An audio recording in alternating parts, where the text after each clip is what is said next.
What is good? I'm Fatima and welcome back to another video. Today we are going to be talking about seasonal depression. It is unfortunately getting dark at 5 p.m. And I don't know about you, but it's not a good feeling to see it being dark that early. So I want to know, how are you guys doing? How are you guys navigating this time period? If you need some tips or tricks to help you navigate this season, that is what this video is here for. So let's hop into them right now. The first one that I highly recommend is therapy. I will talk about therapy a lot. If you're new here, get used to it because I love me some therapy. I have gone to therapy and it has been so beneficial, not only for seasonal depression, but just navigating, your mental health in general. If you haven't gone, go to a therapist. Find a therapist. There's so many resources out there to find a therapist that you can relate to that is going to be beneficial for you and that is going to have a positive impact on your life. But having a therapist can give you the tools and tricks specifically to you to help you navigate seasonal depression or just any other mental health symptoms that you are experiencing. The second thing that I recommend with navigating seasonal depression is get that body moving. And I'm not saying you need to go out to the track and you need to run 6 miles. Nobody's saying to do all of that. You can do something as simple as doing a 25-minute walk around your neighborhood. Maybe you pull up a HIIT video or a yoga video on YouTube and you do something of that nature. I know for me during this time, I make sure to work out first thing in the morning. After I do my morning routine, pray and all those things, I hit the gym in the morning because I know if I'm I'll do it later.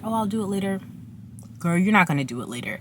So I just make sure that I am, getting up. I actually go with my sister. So that kind of makes us hold each other accountable and we get our workout in the morning. And also I find it beneficial to work out in the morning because it helps energize me and lift my mood for the rest of the day.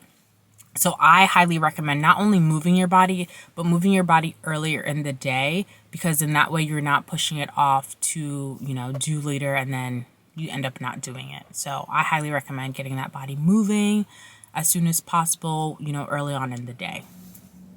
The next aspect that I recommend is having your routines and your to-do list shorter and straight to the point. So for instance, your morning routine may usually be, 20 steps, and that is fine. But maybe during this season of seasonal depression, it is better to have a 10-step morning routine or even a 7-step morning routine. That way you're more likely to complete it and it doesn't seem mundane. But if, your 20-step works, keep doing that. But for a lot of us, it's easier to have something more concise to make sure that we are completing it. Also, another hack that I use that kind of goes hand in hand with this is I have a dry erase board and I write down the things that I want to, that I need to do for the day. And my morning routine, making sure I drink enough water, making sure that I do my evening routine, read, things of that nature. So I write them all down and then I check them off every day. And it might sound tedious, but me seeing a visual representation of oh, I did this. Oh, I didn't do this. I still need to do this really helps me to make sure that I am accomplishing the things that I need to get done to help me stay uplifted and succeed during this, time period, because it is very easy to neglect or forget something because of there's just less energy that you have. So I find that it's really simple to just, have that checklist every day and just kind of do that to make sure that you're getting things completed. This next hack is for my Muslim girlies. When it is time to go pray Isha and you go make wudu, do your nighttime routine. Just brush your teeth, wash your face during that time period. And granted, I know Isha, well, for me, I'll say Isha is around 6:30ish.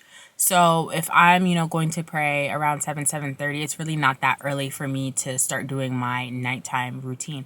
And honestly, I just started doing this and I was like, why didn't I think about doing this before? Like, it just makes so much sense because I'm like, I'm already getting up to go clean myself to pray anyway. Let's just do all the other elements. And I feel like it, because I'm already getting up, like, I really don't have an excuse. But like, if I'm like, oh, I'll just do it later right before I go to bed. No, you're not.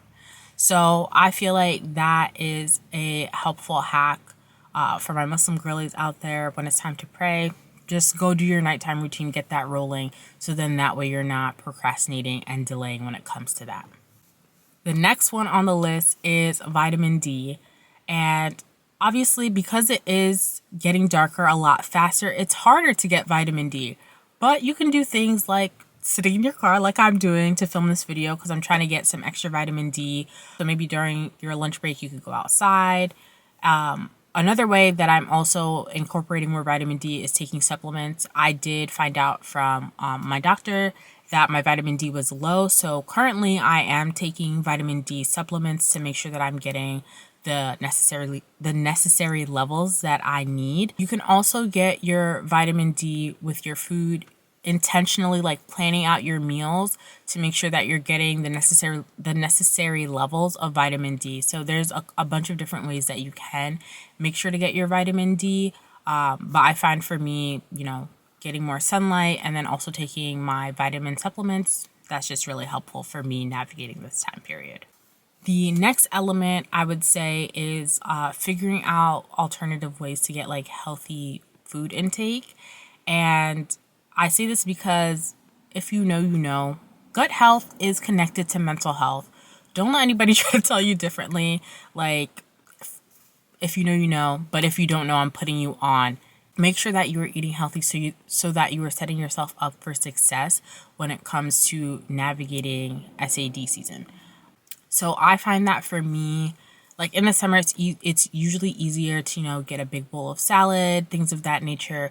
But when it is colder, I'm not really interested in eating a big salad. Like, so an alternative for me is like I've been eating taco bowls lately, and that way I'm still getting my colors, but the food is warmer, and I'm still getting those greens of the salad, but I'm not like frozen and cold.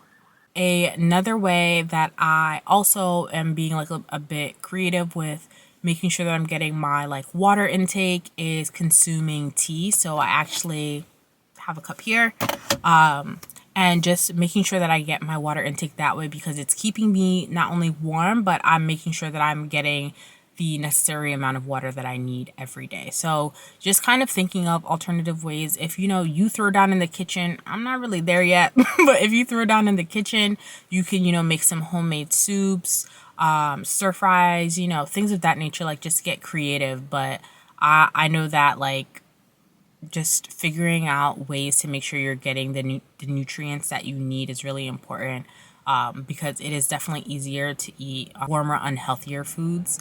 And we want to set ourselves up for success. So that is just like a really important element to, think about when navigating this time of the year. The next one is showering.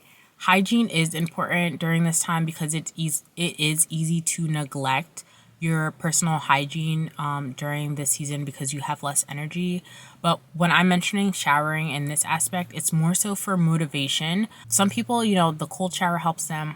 Not me. I want the warm, piping hot shower.